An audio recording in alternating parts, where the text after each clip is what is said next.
फुले शाहू आंबेडकर यांचं नाव घेत आपण समाजकारण, राजकारण आणि समाजाची नीती महाराष्ट्रातली कशी राहील हे शिकलो।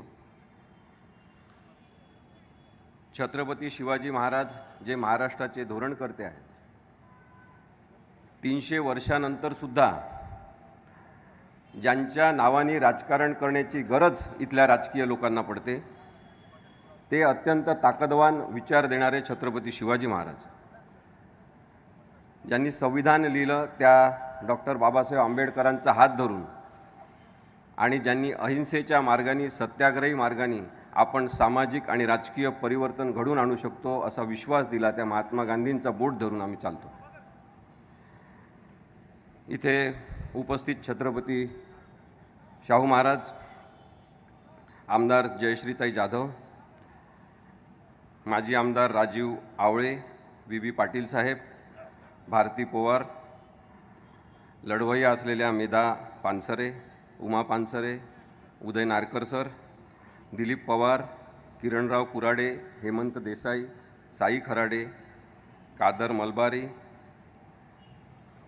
गणी आजरेकर, डी.जी. भास्कर, वसंतराव मुळीक, संजय पवार, आर.के. पवार, विजय देवणे, चंद्रकांत सर, सुरेश शिपूरकर साहेब, बाबूराव कदम, डॉक्टर भारती पाटील, बाजीराव सातपुते आणि सर्वच जमलेल्या बंधू बांधवांना, काही जणांची नावं सुटू शकतात परंतु समोर इतके दिग्गज लोक बसलेले आहेत की आवश्यक आहे असं मला वाटतं। या कार्यक्रमासाठी जरी बावनकुळे साहेबांनी सांगितलं की पत्रकारांना ढाब्यावर घेऊन जा, तरी ढाब्यावर न जाता इथे आलेले सगळे पत्रकार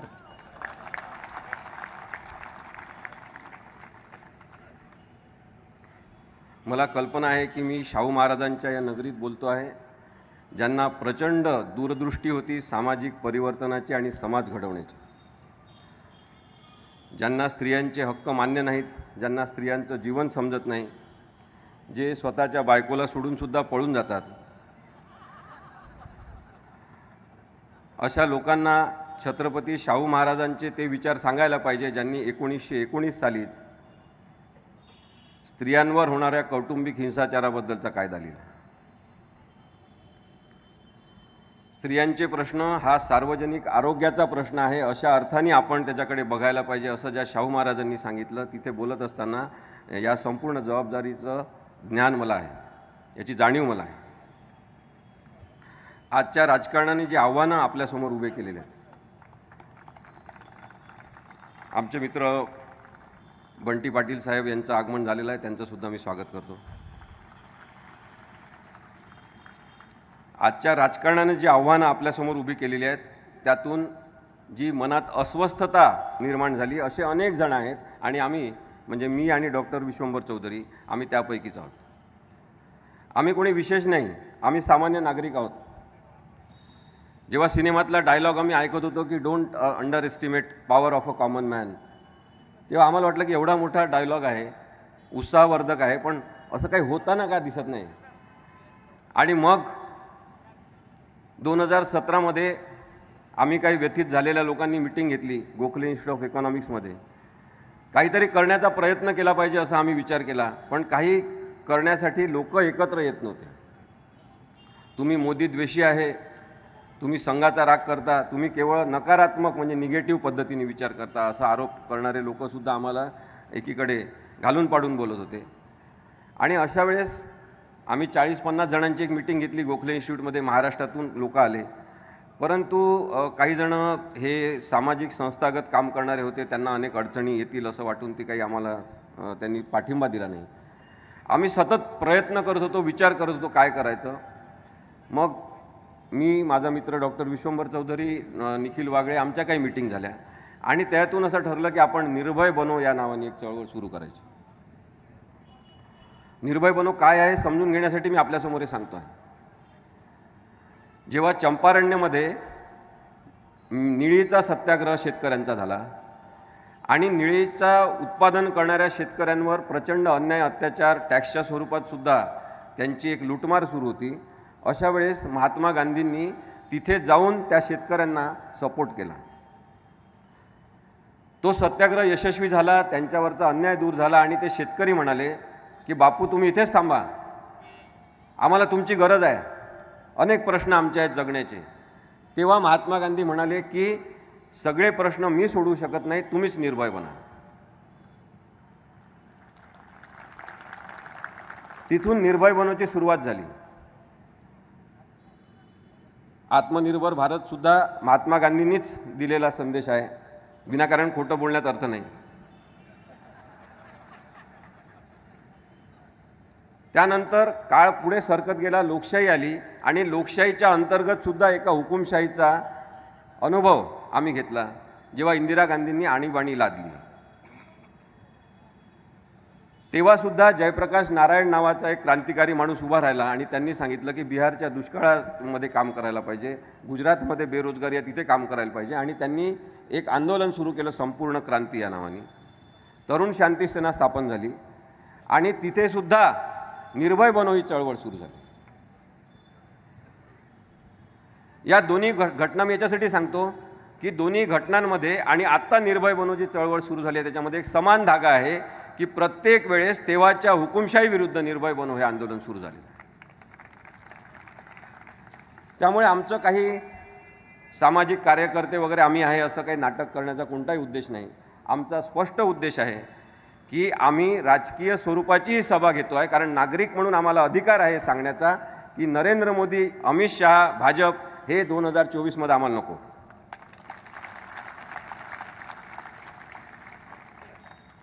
दररोज साधारणतः 300 किलोमीटरचा प्रवास करून आम्ही 55 सभा आत्तापर्यंत साधारणतः घेतलेल्या आहेत, लहान मोठ्या, आणि खूप मोठ्या प्रमाणात पाठिंबा, पाठबळ, लोकांचं प्रेम आता मिळायला लागलेलं आहे.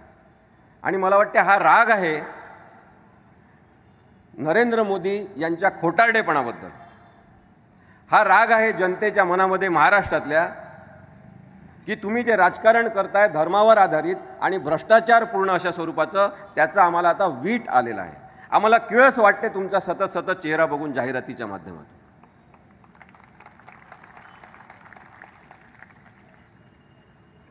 संघ परिवाराने जे विष पेरलेलं आहे ते विष काढण्यासाठी जी शल्य चिकित्सा करायची आहे त्याच्यासाठी आपल्या सगळ्या नागरिकांना शल्य विशारदाप्रमाणे काम करावं लागेल आणि तो खूप मोठा लांब पल्ल्याचा विचार. पण सध्या तातडीचं काम आहे की आपल्यावर जे राजकीय संकट विषारी स्वरूपाचं, जो 10 तोंडी नाग असतो असा त्याच्या स्वरूपाचं हे संकट आहे, ते भाजपच्या स्वरूपात आपल्यासमोर आहे. आणि त्या आव्हानाला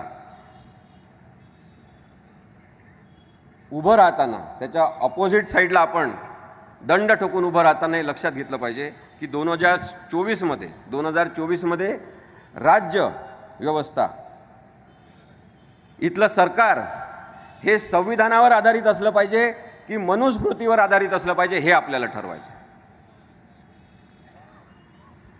या सगळ्या साधारणतः 55 सभांमधून आम्ही हे पाहतो आहे सातत्याने की निर्भय नागरिक तयार होण्याची एक मोठी प्रक्रिया महाराष्ट्रामध्ये सुरू झालेली आहे. अनेक जण एकत्रितपणे लढा द्या अशी विनंती करत आहेत. ते केवळ आम्हाला करत नाही आहेत, तर राजकीय सगळ्या पक्षांना करत आहेत की या भाजप विरुद्ध, संघशक्ती विरुद्ध एकत्रित लढा द्या. सगळे राजकीय पक्ष एकवटत आहेत. महाविकास आघाडी म्हणून एक आघाडीचा पक्ष इथे स्थापन झालेला आहे. इंडिया नावाचं एक आघाडी भारताच्या स्तरावर स्थापन झालेली आहे. लोक आम्हाला प्रश्न विचारतात की ते सगळे चांगले आहेत का? ते सगळे चांगले नसतील, पण हे जे विषारी, भ्रष्टाचारी प्लस धर्मांध असं डेडली कॉम्बिनेशनचे लोक आहेत, यांना आधी घालवा.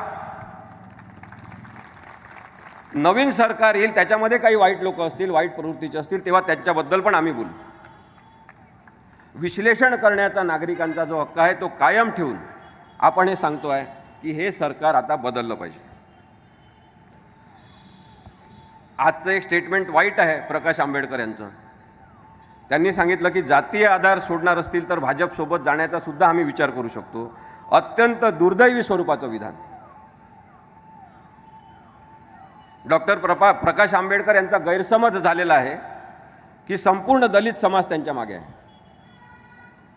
आम्ही जेव्हा आता बोलतोय लोकांशी, समाजाशी, तेव्हा लोकांनी ठरवलेलं आहे की आम्ही आता केवळ लोकशाही आणि संविधानाच्या मागे राहणार. त्यामुळे होत असेल यांच्याशी आघाडी तर करा, नाही तर सोडून द्या. त्यांचं विधान अत्यंत दिशाभूल करणार आहे. आणि अशी अविश्वास पात्रता आता सत्ता उलथवून टाकताना, सत्तांतर करवत असताना किंवा परिवर्तन घडवून आणत असताना कामाची नाही. ते म्हणतात जातीय आधारावर सार्वजनिक पुजारी नेमण्याचं धोरण जर सोडणार असतील भाजप तर आम्ही साथ देऊ. अत्यंत तकलादू स्वरूपाचा विचार आहे. म्हणजे डॉक्टर प्रकाश आंबेडकरांनी असं म्हणावं याचं मला वाईट वाटलं.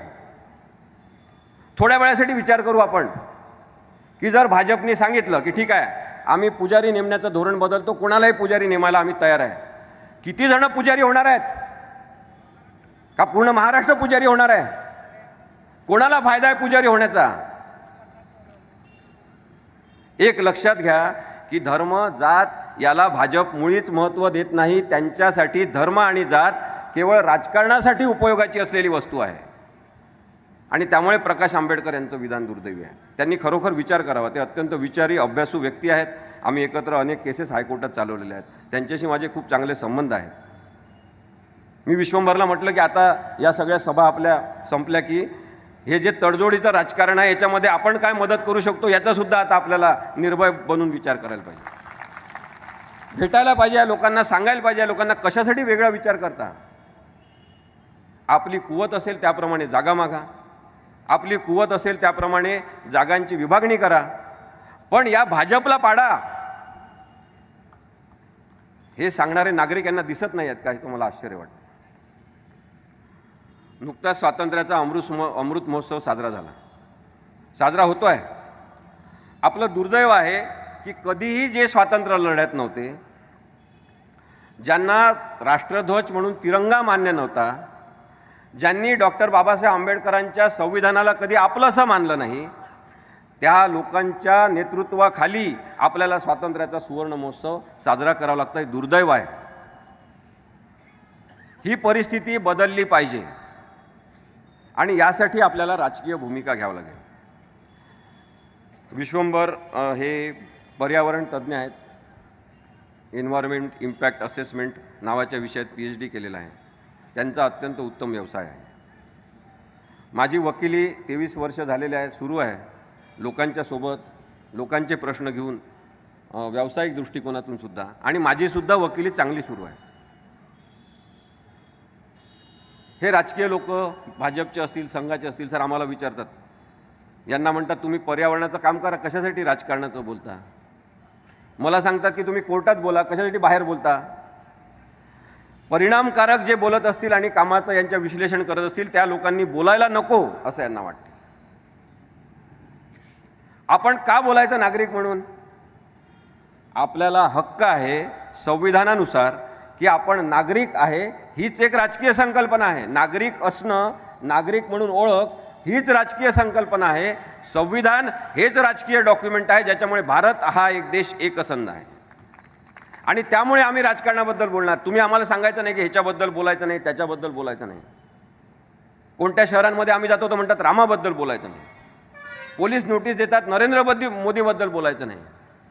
का बोलायचं नाही? राम आमच्या सगळ्यांचा आहे.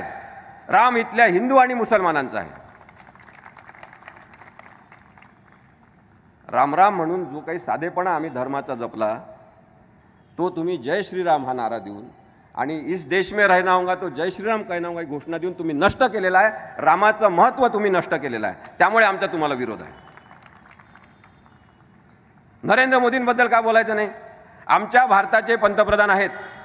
जोपर्यंत पंतप्रधान आहेत आम्ही तुमच्या कामाचं विश्लेषण करणार, नाही तर घरी जाऊन बसा. याच्याबद्दल बोलायचं नाही, त्याच्याबद्दल बोलायचं नाही. पोलिसांतर्फे नोटीस देतात.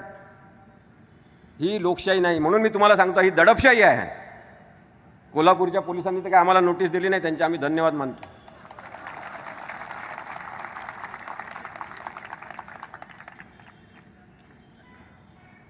या देशामध्ये भुकेची स्थिती, हंगर रेट आपण त्याला म्हणतो, तो अत्यंत खालच्या स्तराला यांनी नेऊन ठेवलेला आहे. भुकेलेले लोक आणि भुकेलेल्या घरातल्या लोकांची संख्या प्रचंड यांनी वाढवून ठेवली आहे. त्यांच्याकडे सातत्याने नरेंद्र मोदी आणि अमित शहा यांनी दुर्लक्ष केलेलं आहे.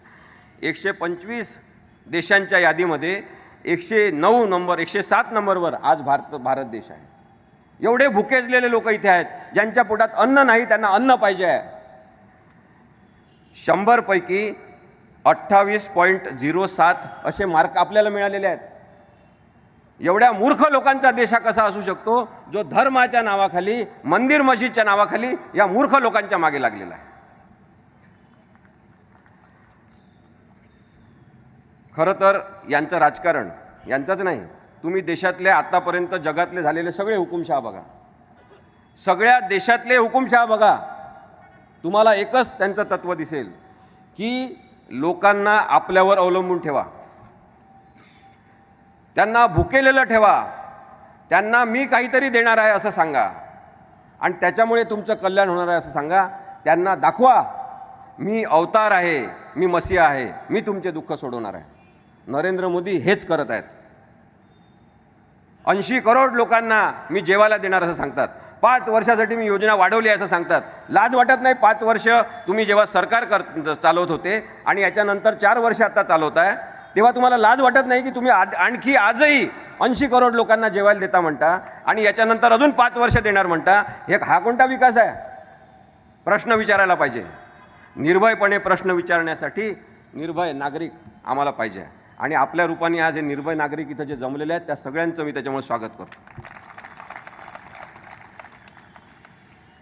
निर्भय बनो मोहिमेचा भाग आहे की आम्ही लोक, हे जे 2 शब्द भारतीय संविधानाचे आहेत, आम्ही लोक, हे शब्द जिवंत करायचे आहेत. हे शब्द उभे राहिले पाहिजे आणि हे शब्द उभे राहत आहेत महाराष्ट्रामध्ये. त्यामुळे महाराष्ट्रातून आपल्या पायाखालची जमीन सरकलेली आहे हे नरेंद्र मोदी, अमित शहा यांना माहीत झालं. त्याच्यामुळे वारंवार महाराष्ट्रामध्ये येतात. छत्रपती शिवाजी महाराजांनी ज्या स्वला जागृत केलं, आपल्यामधल्या स्वला जागृत केलं की तुम्ही स्वतः जागृत व्हा आणि स्वराज्यासाठी ज्यांनी इथला माणूस आणि माणूस उभा केला, ज्यांनी सांगितलं जन्मभर सैनिक वगैरे राहायचं नाही, शेती करायची, आवश्यकता असेल तेव्हा सैनिक म्हणून भरती व्हायचं, धोरण करते शिवाजी महाराज होते. त्या धोरणांचा विसर पडू देऊ नका आणि हे लक्षात ठेवलं पाहिजे आपण की स्वराज्याची ही मशाल आपण जी पेटवलेली आहे त्याचे प्रेरणास्थान छत्रपती शिवाजी महाराज सुद्धा. आज छत्रपती शिवाजी महाराज असते तर निर्भय बनो आंदोलनाचे सेनापती राहिले असते.